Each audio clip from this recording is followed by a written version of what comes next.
Tonight, we're diving into 4 real Thanksgiving paranormal encounters that turned a cozy holiday into a night of fear. So dim the lights, and let's begin.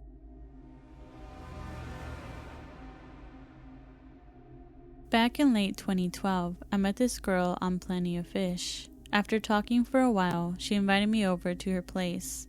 She lived in this gated community in Las Vegas, Nevada. I'll never forget being amazed at how beautiful the house was. It literally looked like a plantation home from New Orleans. She invited me in, and we went up to her room. I sat down in a chair adjacent to her bed. She sat on her bed. The lights were on, and we talked. During our conversation, I noticed absolutely nothing out of the ordinary about her bed. With my intentions of getting intimate, I suggested we watch a scary movie. We started the movie Carrie. Soon enough, we began to hook up. As I laid on my back and her on top, I watched her face, and I'll never forget the moment she opened her eyes, looked down, and legit screamed, "Oh my God, are you bleeding?"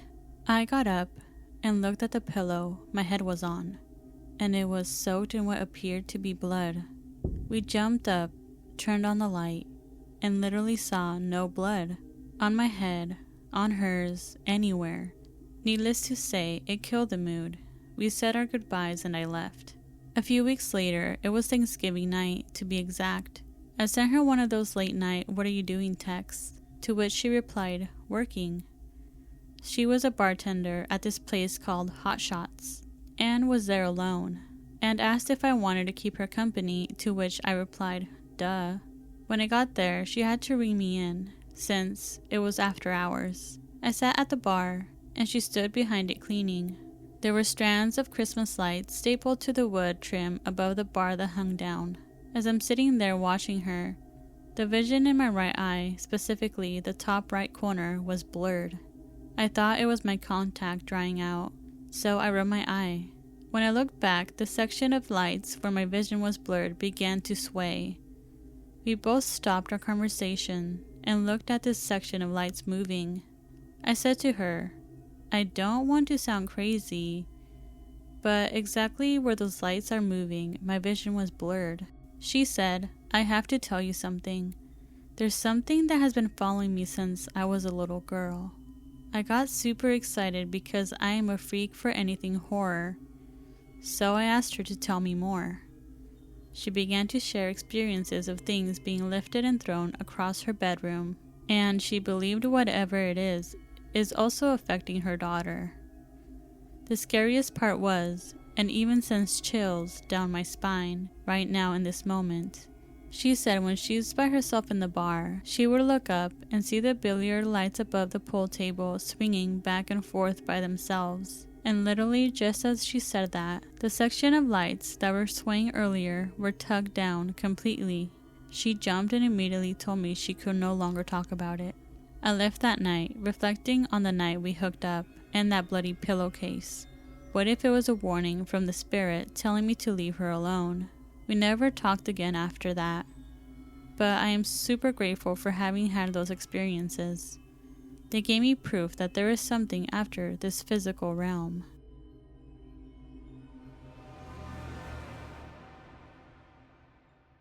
So, I can't remember what year it was exactly, but I think it was around 2013.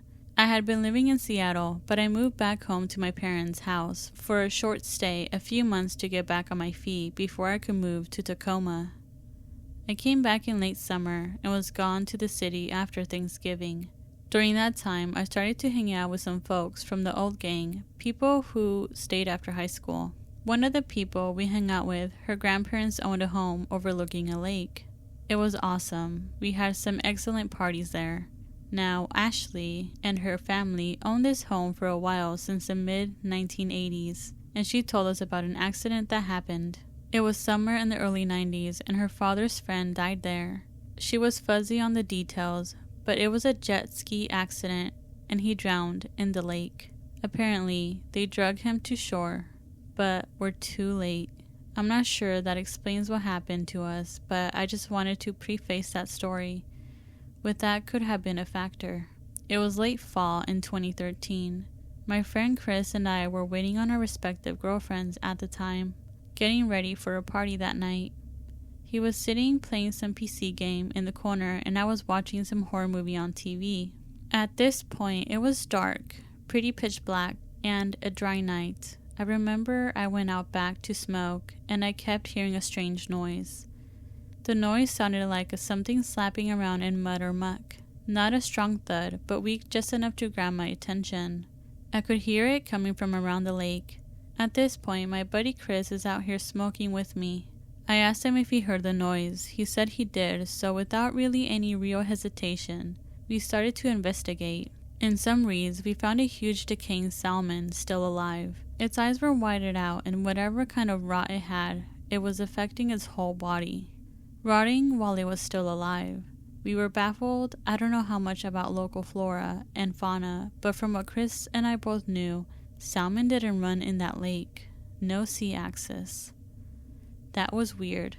We just didn't really want to think about the sickening flopping sound. The ladies now finally ready, it was time to move out. We had a good time on my friend's house party, but after we headed back to the lake house, I failed to mention my friend Chris had moved in there recently. It was late. The girls had gone on to sleep, but Chris and I were hopelessly addicted to a MOBA called Heroes of New Earth at the time, so we wanted to get in a game. Who cares how many beers we had? During the game, we noticed the windows of the house were opened, wide open. It was cold in the house in Washington State, talking about 40 degrees outside. We had both our computers set up in the kitchen area, since no one used the tables for anything. Chris got up and shut each window. They were the kind of windows that slide open from the bottom, so you need to slide the window up to open it. After the game, we went out to smoke, a pretty common practice for us. As we were getting up, I heard Chris say, "What the hell? I just closed these." The windows were back open, wide open, like before. He closed them again. This time I saw with my own eyes. We smoked, went back inside to our computers, and as we entered the queue for another game, I noticed that once again the windows were wide open. At this point, we thought a friend of ours was trying to mess with us. A friend who knew we'd be there. It was a pretty common hangout spot for all our group friends. People dropped in all the time. So we looked out in the driveway and everything checked out, all the normal cars. Chris and I started to get spooked. Someone is messing with us, and not one of our friends. We armed ourselves. Chris had a big mag flashlight made out of metal. I grabbed a big knife out of the kitchen drawer. We thought at this point it was time to go look around the house. The fog was starting to come in off the lake. If you've never seen fog creep and stretch, it's a weird thing. It's slow, but almost in a heartbeat, it's covering the land in wisps, just enough to fool you. It dampens noise too, so every tree branch you snap under your feet sounds different, like it's just for you to hear. The flashlight was weak. It was old, so we just got a few feet of light. We looked around the house, starting out the front, where the driveway was. We looked by the cars, checking to see if our cars were fine, and we moved from there to the side of the house where the windows were. No one around. At this point, the lake couldn't be seen. It looked like it was made of smoke, just so thick with fog. Nothing could be seen. That's when we heard something at first, very softly. It was music. A song I have never heard. The slow roll of the piano. Both Chris and I were thrown off by the sound of the music. "You're hearing this music, right?" he asked. "Yeah, man," I said back. We were practically holding hands at this point, standing shoulder to shoulder, nearing closer to the back door. The music was starting to get louder, or just closer to us. Chris, with his flashlight, started looking in all directions, trying to find the source. It sounded like it was coming off the lake. If it was a boat or something, the fog would part, we would be able to see something moving. Nothing moved, but the music, some somber tune I could never make out. If I ever heard it again, I would recognize it. The music has never left me. Chris and I were both pretty unnerved. by the situation unfolding. We went inside and locked the doors once again, the windows wide open. Chris closed them, and I remember this so vividly. Chris closed and locked the windows, and he looked white. He turned around and said, "I could hear the music off the lake." We went to bed, snuggling in with our ladies who were none the wiser. The next morning, I remember being woken up by Chris's girlfriend complaining about how cold it was. The windows were left open overnight. Chris and I are still close friends. We discuss this every few years. We have never really landed on what the music was, or what was up with the fish, or even weirder, the windows that wouldn't stay closed. We don't know about if any of it was connected, or the untimely drowning that happened if it had any connection. What I do know is that I never heard the music again, and neither did he.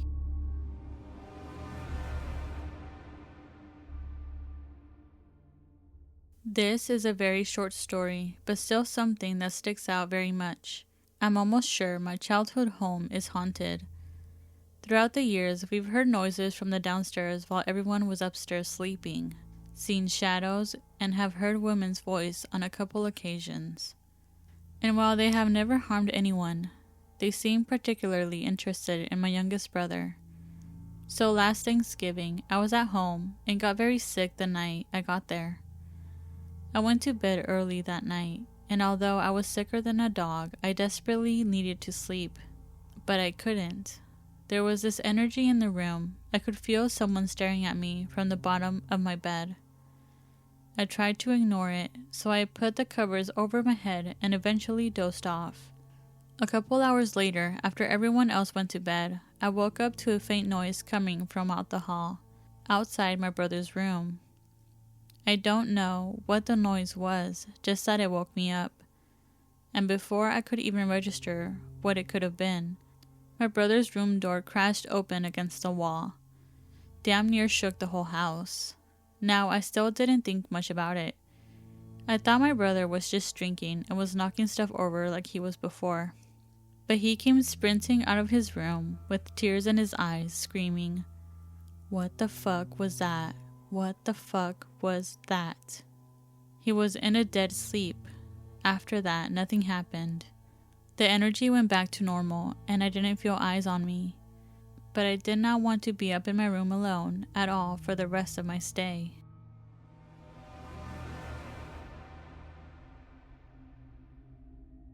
I was fast asleep one night, probably one of the most comfortable sleeps I've ever had as a child that I can remember. When I heard my name being called, it didn't sound sinister at all, more so like a parent trying to wake a kid up for breakfast, or to get up and ready for school.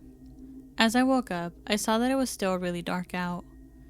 I then turned my head and looked over at the closet, which was right by the door to my bedroom. There I saw what seemed to be a white, disfigured face with a creepy smile, and a white hand using its fingers to wave at me. Its body was pitch black. At first I thought I was seeing things, so I rubbed my eyes, thinking it was just my tiredness in effect.